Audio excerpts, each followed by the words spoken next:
السلام علیکم، کیسے ہیں آپ سب؟ امید کرتی ہوں کہ آپ سب خیریت سے ہوں گے۔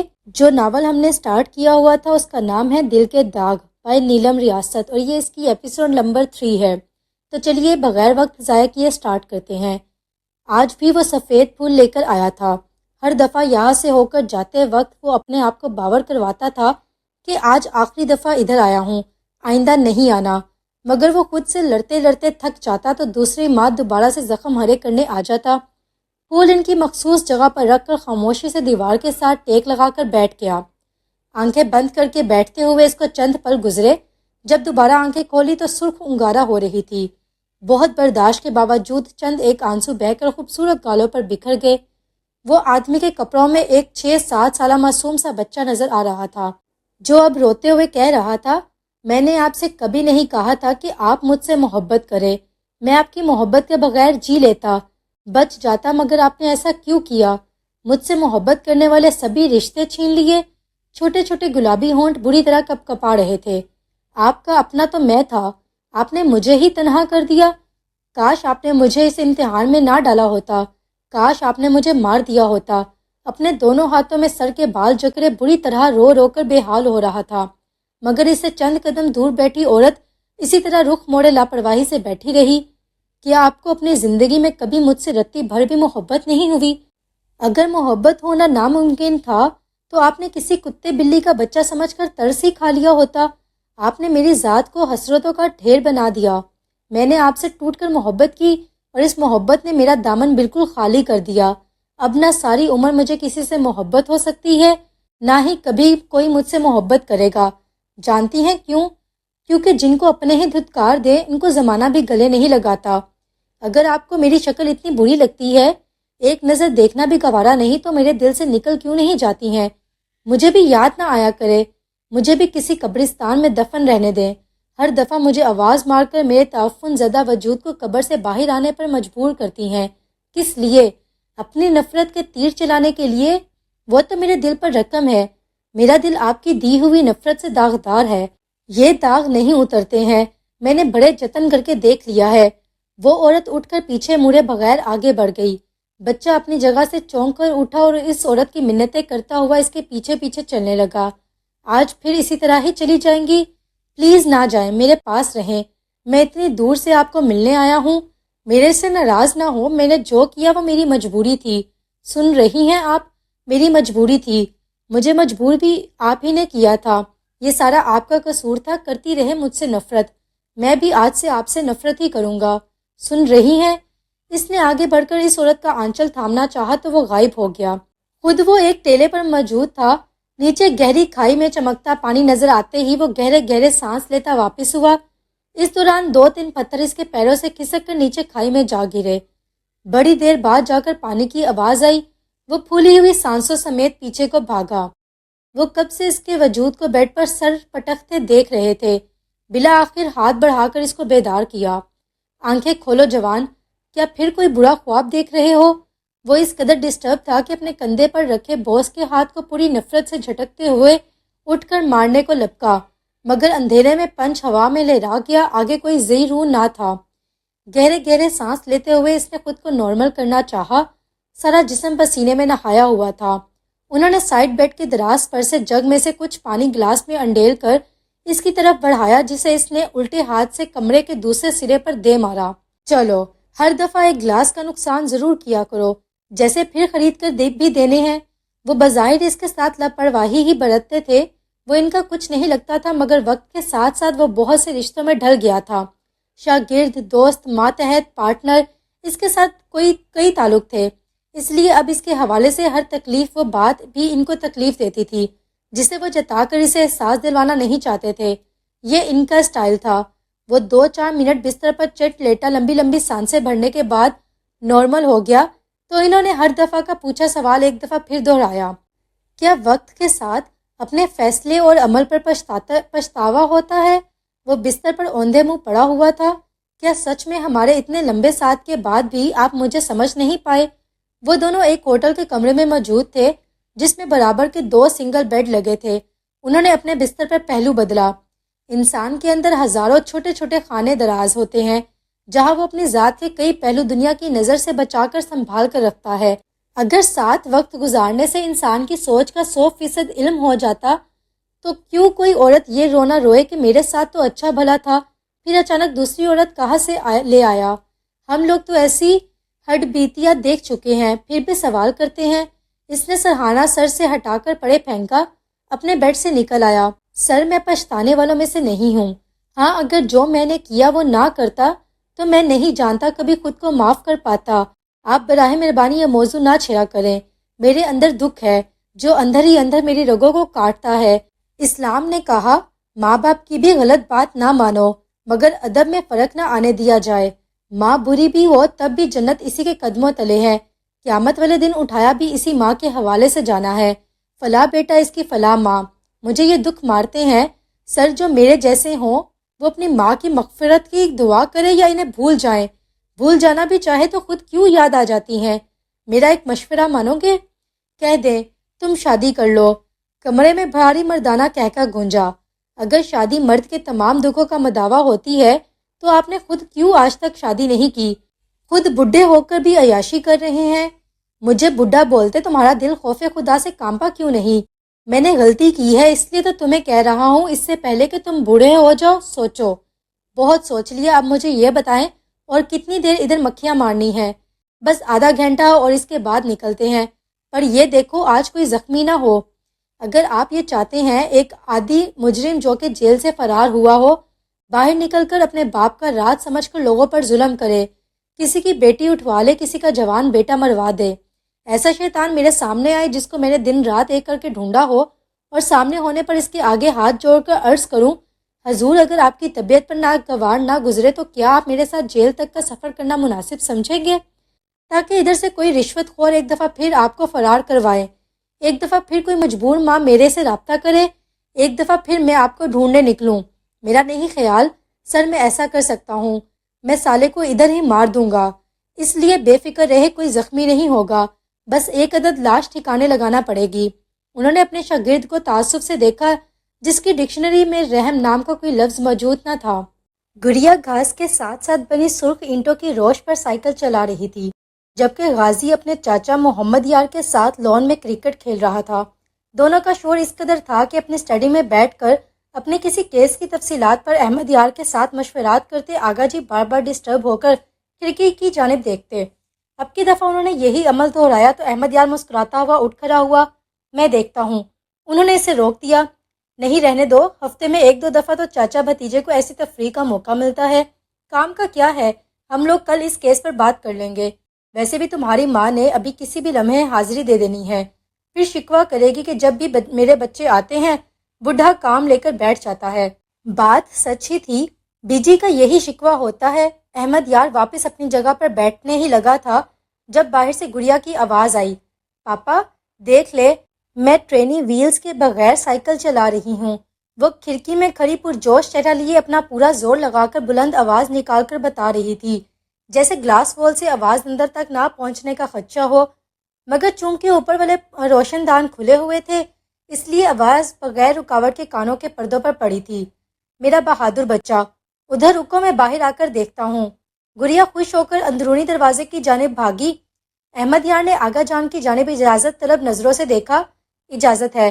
وہ اپنی مرضی کی کتاب اٹھاتے ہوئے مسکرائے اور اسے وہاں سے جانے کا اشارہ کیا۔ مجھے اپنے آفس کے لیے نیا سٹاف ڈھونڈنا پڑے گا، ایک کو اپنے بچوں سے فرصت نہیں، دوسرے کو بھائی کے بچوں سے۔ توبہ کرو آغا، کیوں میرے بچوں کے پیچھے پڑے رہتے ہو؟ ایک چھٹی کا دن بھی کام نہیں چھوڑنا۔ بی جی نے عین موقع پر انٹری ماری تھی۔ احمد یار ہنستا ہوا باہر کو آ گیا۔ پیچھے سے آغا جی کی مسکراتی ہوئی آواز آئی تھی، نیک بخت، تم تو اولاد کے معاملے میں میرا مذاق بھی برداشت نہیں کرتی ہو، کبھی میرے لیے بھی اتنا پیار دکھایا کرو جیسے اولاد پر صدقے واری جاتی ہو۔ جیسے ہی اس نے مین ڈور سے قدم باہر نکالا آوازیں آنا بند ہو گئی۔ سامنے اس کی بیٹی انتظار میں کھڑی تھی۔ سرخ کاٹن کا پھولا ہوا فراک، بالوں میں پیلا ربن بندھا ہوا تھا، پیلے موزے، سرخی جوتے، گال گرمی اور جوش سے لال ٹماٹر ہو رہے تھے۔ 4 سالہ گڑیا ماں باپ سے زیادہ اپنی نانی کی کاپی تھی۔ پاپا سائیکل چلا کر دکھاؤں؟ کیا اب میں پارک تک سائیکل خود چلا کر جا سکتی ہوں؟ پہلے ایک راؤنڈ لگا کر دکھاؤ، اس کے بعد پارک کا فیصلہ ہوگا۔